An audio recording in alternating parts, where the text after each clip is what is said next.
अस्सलाम वालेकुम। Welcome to our YouTube channel Don preparations. आज हम बात करेंगे second year English most repeated and most important 12 essays जो आपके 2024 के पेपर में तमाम पंजाब बोर्ड्स के लिए बहुत ज़्यादा इम्पोर्टेंट। देखें, हम एसेस को डिस्कस करने से पहले मैं आपको चंद बातें बताना चाहता हूं जो आपके एसे राइटिंग में बहुत ज्यादा हेल्पफुल हो सकती। उसमें सबसे पहले तो आपको ये पता होना चाहिए कि एसे राइटिंग का स्ट्रक्चर क्या है। तो उसके देखें, एसे के आपकी क्लास सेकेंड ईयर के जो पेपर में ऐसे आता है, सबसे पहले तो इंट्रोडक्शन, फिर उसके बाद मेन बॉडी और उसके बाद कंक्लूजन। जो है टिप्स मैं आपके साथ कुछ शेयर करता हूँ कि ऐसे राइटिंग की टिप्स क्या हैं। सबसे पहले तो आपको जो इंट्रोडक्शन है वो इंतहाई सादा लेकिन कैची होना चाहिए, जो कि एग्जामिनर की अटेंशन को ग्रैब करे। उसके बाद जो जो उसकी लेंथ है, ऐसे की पूरे की लेंथ है, वो आपने वही रखनी है जो आपको पेपर में एग्जामिनर ने कहा है। ठीक है। उसके बाद आपकी जो लैंग्वेज है वो शॉर्ट होनी चाहिए, सिंपल होनी चाहिए और क्रिस्प होनी चाहिए। कोई डिफिकल्ट और या कॉम्प्लिकेटेड वर्ड्स यूज ना करें। ग्रामेटिकल मिस्टेक और स्पेलिंग मिस्टेक से अवॉइड करें और सिंपल जो है ना टेंस यूज करें। ठीक है। उसके अलावा आप किसी भी ऐसे पे अपने थॉट्स को लिखने से पहले उसे ऑर्गेनाइज करें, ब्रेनस्टॉर्मिंग करें, ऑर्गेनाइज करें और फिर जो है आप ऐसे लिखें। तो अब चलते हैं हम जो है मोस्ट इम्पोर्टेंट 12 एसेस की जानिब, जो कि 2024 के पेपर के लिए बहुत ज़्यादा अहम है। आप इन एसेस पे लाजमी तौर पे इन एसेस को लाजमी लिखें, प्रैक्टिस करें, किसी भी टीचर से एवेलुएट कराएं। इस एसेस के रेलिवेंट जो हैं कोटेशंस याद करें, कोटेशंस को मेमोराइज करें, लिखें। और एक बात मैं आपको और बताता चलूं यहाँ पे कि किसी भी देखें गलत कोटेशन को लिखें। देखिए, कोटेशन आप इसलिए लिख रहे हैं ताकि एग्जामिनर पे, पेपर चेकर पे आपका अच्छा इंप्रेशन पड़े। लेकिन अगर आप गलत कोटेशन लिख रहे हैं तो उसका तो बिल्कुल भी अच्छा इंप्रेशन नहीं पड़ेगा। तो आप इस बात को अच्छे तरीके से ज़हनशीन कर लें कि जब कोटेशन आपको याद हो, यू आर प्रीटी श्योर कि आप सही लिख रहे हैं, फिर ही लिखें, अदरवाइज आप कोटेशन ना लिखें। तो हमारा जो ऐसे नंबर 1 है वो है a visit to a historical place. देखें, ए विजिट जो है ना, a visit to a historical place, a visit to a hill station, a visit to a zoo और a visit to a fair, यहाँ पर एक पिकनिक पार्टी, ये सारा एक ही थीमेटिक ऐसे है। ठीक है। आपने विजिट लिखना है किसी भी प्लेस पे, चाहे वो हिस्टोरिकल हो, चाहे वो हिली एरिया हो, या जू हो, या फिर फेयर हो। तो आपका जो मेन थीम है वो विजिट रहेगा। तो आपने इन सब पे ना अच्छे तरीके से रीडिंग करनी है, अपने नोट्स बना लेने हैं। ठीक है। और अगर आप अपने आप को समझते हैं कि you can write simple English in your own words, तो आपको इंशाल्लाह ये ऐसे प्रॉब्लम क्रिएट आपके लिए नहीं करेगा। ठीक है। इस पे आपने लाजमी हर थीम पे, मैंने आपको बता दी, इसके किसी भी स्टेटमेंट से ऐसे पूछा जा सकता है, चाहे वो हिस्टोरिकल प्लेस हो, चाहे वो हिल स्टेशन हो, चाहे वो जू हो, या वो पिकनिक पार्टी हो। ये सारा थीम एक ही है कि विजिट करना है किसी प्लेस पे। तो आपने अच्छे तरीके से इसका ऐसे याद करना है। ठीक है। उसके बाद जो ऐसे नंबर 2 है वो है पेट्रियोटिज्म या why I love my country. देखिए, थीम ये है कि अपने मुल्क से मोहब्बत का इजहार करना है आपने। उसकी चाहे स्टेटमेंट पेपर में क्वेश्चन की कुछ भी आए, चाहे वो पेट्रियोटिज्म आए, चाहे why why I love my country या वाई आई लव पाकिस्तान, तो उसका ऐसे सेम रहेगा। ठीक है। इस पे भी आप लाजमी तौर पे ऐसे जो है अच्छे तरीके से प्रिपेयर करें। और मैं आपको I would highly consult you के किसी भी सब्जेक्ट एक्सपर्ट से आप लाजमी इसको इवेल्युएट भी करवाएं। थर्ड जो ऐसे है वो है हमारे पास एटॉमिक एनर्जी। देखिए, एटॉमिक एनर्जी पूरी दुनिया में बहुत ज़्यादा जो है इसने नताइज पैदा किए हैं हमारे सामने। एशिया में और यूरोप में बहुत सारी energy by means of atom इस्तेमाल आती है हमारे में। तो इसलिए आप लाजमी तौर पे इसका ऐसे लाजमी अच्छे तरीके से याद करें। ठीक है। ऐसे number 4 is my aim in life. देखें, पूरे पंजाब बोर्ड में ये ऐसे बहुत बार पूछा गया है, माई एम इन लाइफ। देखें, life without an aim is a useless thing. तो आपने लाजमी जो है ये ऐसे याद करना है अच्छे तरीके से। इसके साथ ही माई हॉबी, देखें, हॉबी ही लाइफ को मीनिंगफुल बनाती है। आपकी जो हॉबीज हैं वही आपको आपको लाइफ में आपको जो गोल्स हैं उसे अचीव करने में आपके लिए मददगार साबित होती हैं। लिहाजा ये बेसिकली एक थीम ही है। तो आपने इस पे अच्छे तरीके से ऐसे प्रिपेयर करना है। ऐसे नंबर 5 जो हमारे पास है वो है पोल्यूशन। आपने देखा होगा लाहौर और दिल्ली और जो हमारा ये वाला हिस्सा है सब कॉन्टिनेंट का, ये मोस्ट पोल्यूटेड जो है इसमें एयर क्वालिटी है।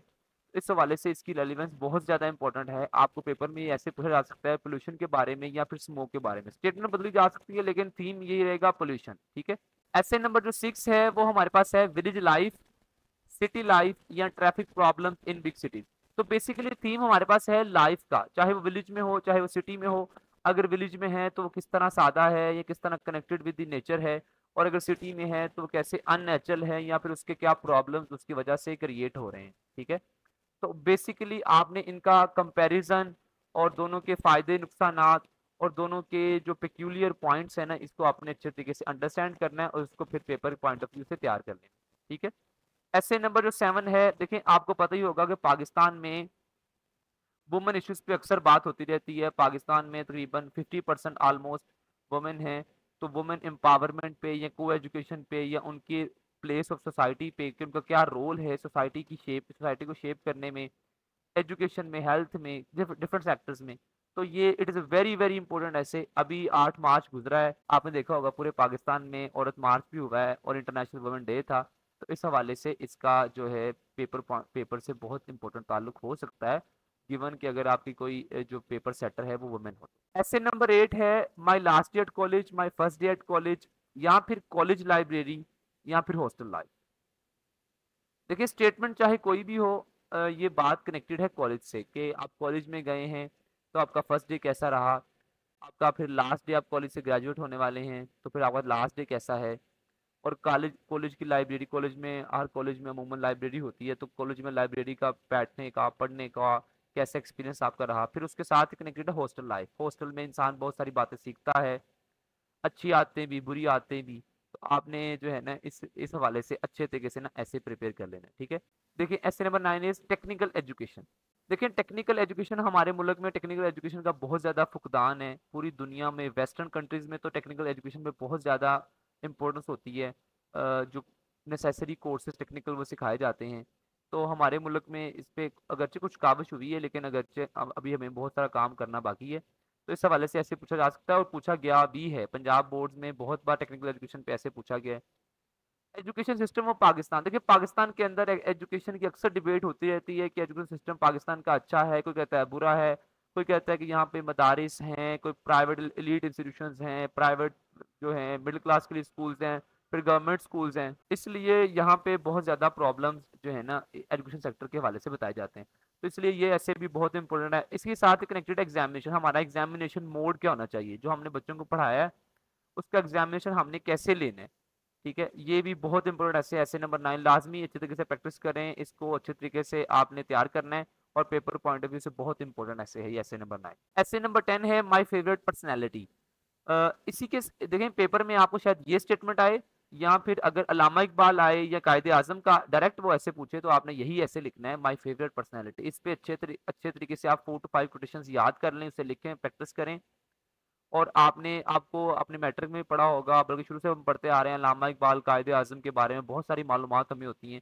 हमने बस इंग्लिश में सिंपल वर्ड्स में उसको बस लिख देना है। ठीक है, इसी के साथ जो है leading cause of death in Pakistan road accident है।